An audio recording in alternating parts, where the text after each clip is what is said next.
duques, condes, viscondes, barões e baronesas. O que é tudo isso? Não se trata apenas de nomes elegantes ou títulos pomposos. É um sistema social que moldava completamente a vida na era da regência. Hoje eu vou te explicar todos os detalhes dessa complexa hierarquia social. E vamos descobrir como ela molda o destino de cada personagem de Bridgerton. Vamos começar pelo topo da pirâmide social. A realeza em Bridgerton. Esse papel é desempenhado nada mais, nada menos do que pela rainha Charlotte. Quando falamos da rainha, já dá para imaginar o poder que ela tinha com um simples levantar de sobrancelha. Ela podia construir ou destruir reputações. Sua aprovação era crucial para as debutantes da temporada.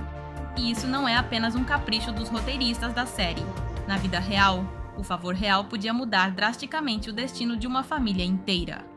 Mas a rainha Charlotte não está sozinha no topo. Embora apareça brevemente, não podemos esquecer do príncipe da Prússia como representante da realeza estrangeira. Seu status era quase tão alto quanto o da própria rainha. Lembram como todas as mães casamenteiras ficaram em polvorosa quando ele surgiu na cena social? E não era para menos.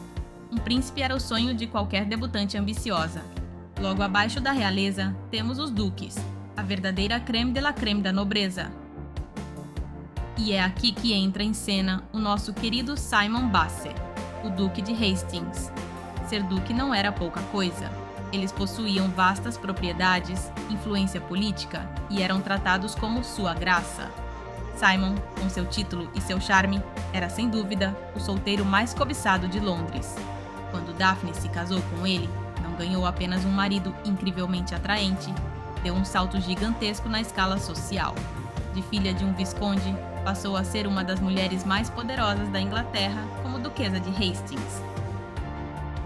Ela alcançou um status que nem mesmo seu irmão Anthony, como visconde, poderia igualar. Nada mal para o diamante da temporada, não é? Seguindo na hierarquia, encontramos o Marquês. Lembram do pretendente de Francesca na terceira temporada? Sim, o Marquês de Samadani, com quem a rainha Charlotte tentou emparelhá-la. Esse título fica logo abaixo do de duque e acima do de conde. Ou seja, se Francesca tivesse se casado com ele, teria se tornado marquesa. Um título extremamente invejável. E falando em Francesca, embora nas primeiras temporadas ela apareça pouco, sabemos que o conde de Kilmartin, John Sterling, demonstra interesse por ela. Ser conde também não era pouca coisa. Eles tinham grandes propriedades, assento na Câmara dos Lordes e eram considerados excelentes partidos. Francesca sabia muito bem o que estava fazendo ao considerar John. Isso é certo. Agora chegamos aos nossos queridos Bridgerton. Anthony, como o filho mais velho, detém o título de Visconde Bridgerton. Os viscondes poderiam ser comparados à chamada classe alta intermediária da nobreza, respeitados com bom status, mas não tão poderosos quanto duques ou condes. Ainda assim, não se engane. Ser visconde era uma grande honra. Anthony carrega a responsabilidade de administrar as propriedades da família e manter sua posição na sociedade. Talvez por isso, ele tenha sentido tanta pressão para encontrar uma esposa adequada. Quando Kate Sharma se casou com Anthony, tornou-se a nova viscondessa Bridgerton. E não podemos falar dos Bridgerton sem mencionar Violet, a matriarca da família. Como viscondessa viúva, ela manteve seu status e respeito na sociedade. Seu título permitiu que continuasse sendo uma figura influente nos círculos sociais, mesmo após a morte do marido. Mas e os outros irmãos? Benedict, Colin, Eloise, Francesca, Gregory e Hyacinth? Eles não possuem títulos próprios, pelo menos não até se casarem, no caso das mulheres. No entanto, por serem filhos de um visconde, desfrutam de um status social elevado. Fazem parte da alta sociedade, embora não tenham um título próprio.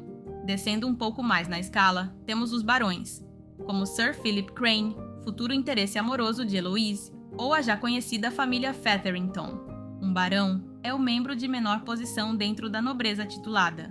Ainda assim, o título garante assento na Câmara dos Lordes e certo prestígio na sociedade. Mesmo sendo o nível mais baixo da nobreza, ainda estamos falando da elite da elite. No entanto, os Featherington nos mostram que até mesmo os nobres poderiam ter problemas financeiros.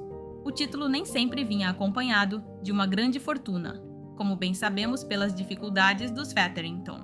E falando da esposa do barão, a baronesa Featherington é uma personagem bastante fascinante, apesar dos problemas financeiros de sua família. Ela consegue manter as aparências e lutar pelo futuro de suas filhas. Embora isso possa soar um pouco machista, lembre-se de que estamos na era da regência.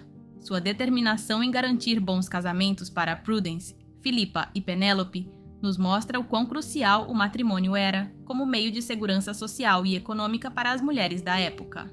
Lembremos também que o título de Barão Featherington agora passará, de certo modo, para os Bridgerton, já que quem o herdará será o filho de Colin e Penélope, por ser o primogênito homem da família. E não podemos nos esquecer de Penélope Featherington, nossa querida Lady Whistledown, como filha mais nova de um barão. Penélope não tem título próprio, mas sua conexão com a nobreza lhe dá acesso aos círculos sociais mais exclusivos. Marina Thompson, por sua vez, é outra personagem interessante, embora também não tenha título próprio.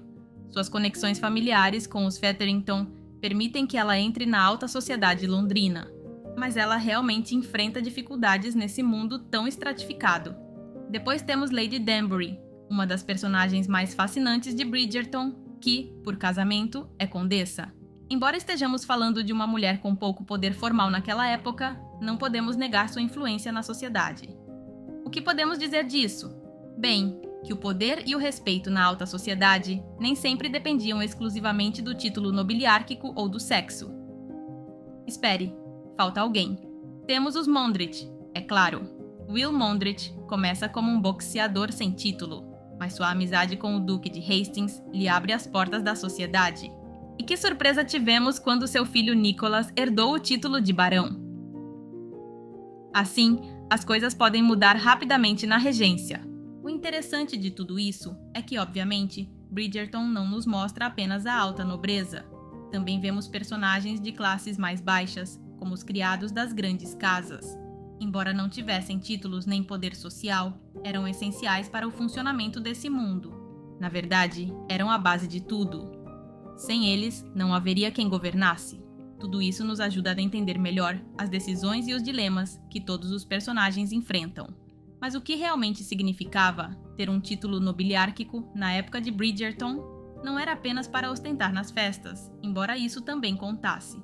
Os nobres tinham responsabilidades políticas, como participar da Câmara dos Lordes. Além disso, precisavam administrar grandes propriedades, o que não era tarefa fácil. Muitas vezes, atuavam como mecenas das artes e das ciências. E claro, existiam as expectativas sociais. Esperava-se que se casassem bem, que mantivessem a honra da família e que seguissem um rígido código de etiqueta. Embora a história não se desenvolva exatamente como aconteceu na vida real, ela é fiel ao mostrar como cada personagem navega por esse sistema social complicadíssimo. Alguns, como Anthony, lutam para cumprir as expectativas de seu título. Outros, como Eloise, questionam constantemente as normas sociais. E depois temos personagens como Penélope, que encontram formas engenhosas de exercer poder e influência. Apesar das limitações de sua posição social, cada um, de uma forma ou de outra, busca seu lugar no mundo de acordo com essas regras sociais. Mas isso não é tudo. Outro aspecto interessante é como a série mostra as diferenças entre a nobreza antiga e a nova. Os Bridgerton, com sua longa história e seu título de visconde, representam a nobreza tradicional. Em contrapartida, os Mondrich adquirem seu título de forma repentina. Essas diferenças frequentemente criavam tensões na sociedade real da regência, e a série faz um excelente trabalho ao mostrar essas dinâmicas que atravessam tudo: o dinheiro, a educação e até mesmo o lugar à mesa. Os jovens homens da nobreza, como Anthony e seus irmãos, eram educados em escolas e universidades prestigiadas. As mulheres, por outro lado, recebiam sua educação em casa, focada nas habilidades necessárias para ser uma boa esposa e anfitriã. Você consegue imaginar isso hoje em dia? Assim? Totalmente normalizado? Bem, a frustração de Eloise com esse sistema reflete as mudanças que começavam a surgir na sociedade da época. Agora, por que era tão importante essa divisão por classes?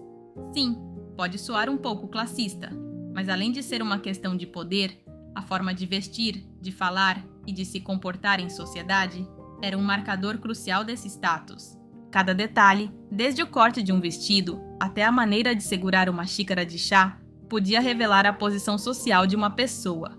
E justamente isso poderia determinar com quem você deveria se relacionar para subir na posição social. Por fim, havia aqueles que não tiveram a sorte de nascer em uma família da alta sociedade, mas que viviam de seu talento e de suas habilidades para brilhar. Temos, por exemplo, Madame Delacroix, que ganha a vida confeccionando o vestuário dos membros mais ricos de Londres. Também temos Maria, a soprano, com quem Anthony teve um romance na primeira temporada e a quem, apesar de amar, não podia desposar por causa das diferenças sociais. E assim como elas, existiam muitas outras pessoas.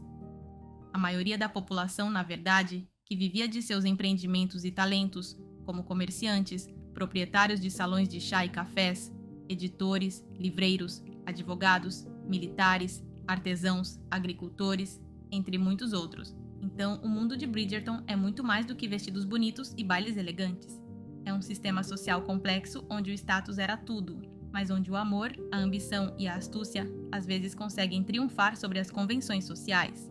E talvez seja por isso que amamos tanto essa série. E bem, amigos, esta foi a explicação dos títulos nobiliárquicos em Bridgerton. E eu acho esse tema muito interessante porque vale lembrar que essa série, de certa forma, é baseada na era da regência na Inglaterra. Mas, enfim, me conta nos comentários o que você achou deste vídeo e sobre o que mais gostaria que falássemos aqui no canal. E lembre-se de que a melhor forma de me apoiar é deixar um like, se inscrever, ativar o sininho de notificações e me seguir nas redes sociais. Nos vemos em um próximo vídeo.